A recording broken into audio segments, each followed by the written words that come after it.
Hi there, and here we are entering week 9. We've been gifted with another week of life to grab with both hands and make the most of.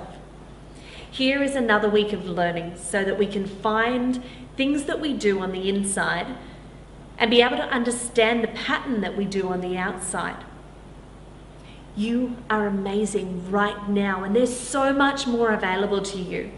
We have an amazing future version of ourselves, and it's up to us to turn that future person into a reality. There comes a time where you have to look back at yourself in the mirror and ask if you really like the person who is looking back at you. If the answer is no, or even only sort of, then it's time to make some changes. This is your life. You only get to live it once. So if you don't love the way that it's unfolding and find yourself asking, is this all that there is? Then it's time to make changes so that you don't get to 2, 5, 10, 20, or even 30 or more years into the future with regrets, saying, I wish I'd done something differently. The time for you to take control of your life and your eating habits is now. And I'm here to guide you along that journey. You deserve as much as anyone else to live a rich and fulfilling life. In saying this, we are going to focus on an exercise this week about pain relief and how much you waste on it. And by pain relief, I'm talking about food. It's a fact that our stomachs are only the size of our fist. And time again, we cram so much unnecessary food into this tiny space that our stomachs are. We overeat during the day, snacking on food when we're not even hungry.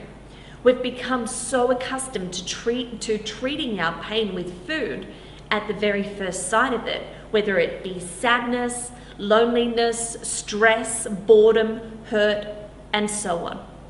We don't want to feel what we're feeling, and so we get a drink, or we get something from a vending machine.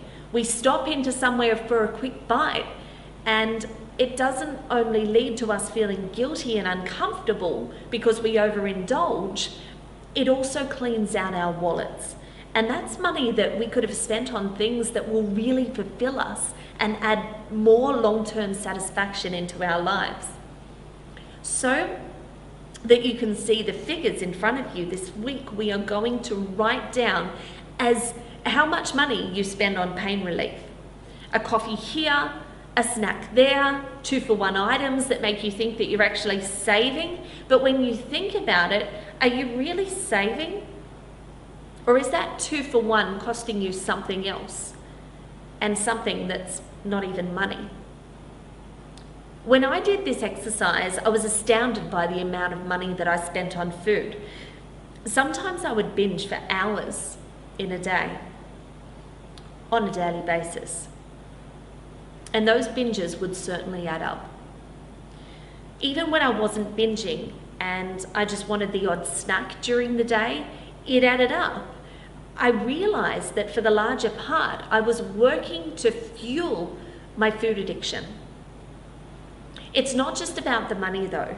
It also comes down to the time that you spend going out of your way to buy those snacks and feed your ego. Just think about it. How much time would you spend walking to and from places for a snack, for lunch, afternoon tea, or dinner? For the larger part, we are not even hungry. We don't even give ourselves a chance to be hungry because we are eating more food than we actually need. We just think we're hungry because we haven't taken the time to tune into our emotions and tune into what they are actually telling us. Just imagine how much time, money, and energy you could save if you were to only eat when you are hungry, and then eat the right foods, nutrient-rich foods that would feed both your body and mind in ways that would make you feel vibrant, healthy, and full of energy. I hope you have a very wonderful week. And as always, I look forward to speaking with you next week about one of my favorite topics, overcoming emotional eating. because doing this work has abundantly changed my life. I'll see you next week.